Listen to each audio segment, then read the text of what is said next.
hello everyone नमस्कार मैं शिवाजीत आज आमार एग्रिकालचारर পৰা দিয়া প্ৰজেক্ট মানে পচন সাৰৰ বনোৱাৰ প্ৰথমটো দিন আৰু চাওক সেইভাবে মই খেতিয়কৰ লুক লৈছো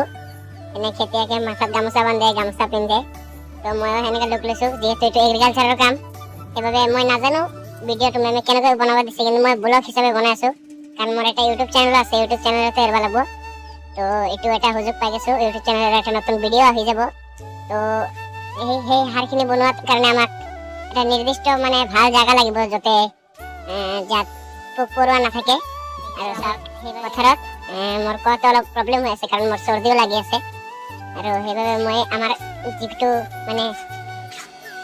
শাক পাচলিৰ বাগিচা তাতে আহি গৈছো তো মই পচন সাৰৰ কাৰণে এটা নিৰ্দিষ্ট জায়গা বাছনি কৰি লৈছো চাওক এইখিনি জায়গা মই আগতীয়াকৈ চাফ কৰি থৈছো জানো মই ইয়াতে মানে এইখিনি জায়গা আমার ভাল এইখিনি জায়গা জিয়ের হিটো ধুনিয়াকে হৈ যায় মানে যেটো গছ আমার অসমত হ'ব নোখোজে সেইটো গছ হৈ যায় পচন সাৰ বনোৱাৰ বাবে এটা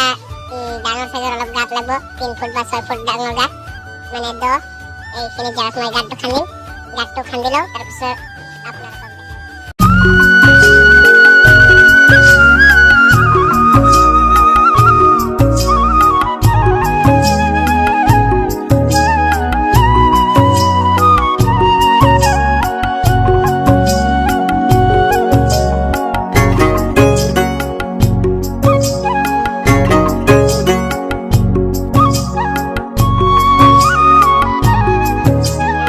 আপোনাৰ এবাৰ মই যাতে মানে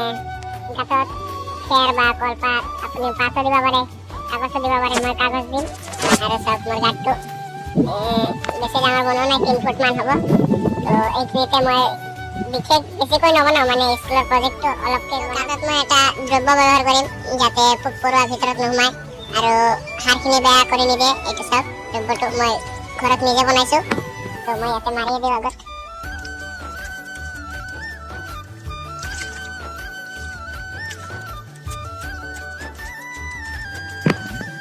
তো গাতত দ্ৰব্যখিনি দিয়া সম্পূৰ্ণ হল তো এবাৰ কাগজখিনি মই ধুনিয়াকে দি দিম এবাৰ মই পেপাৰ 3-4টা আনিছো 3-4টা নালগে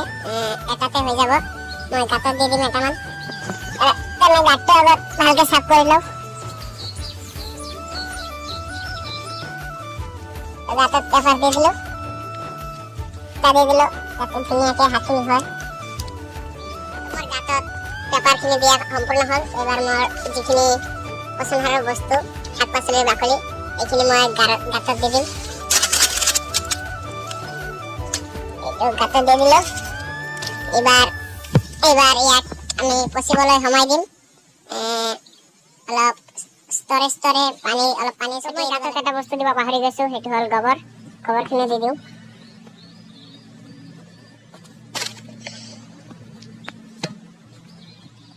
গোবৰ দি দিলো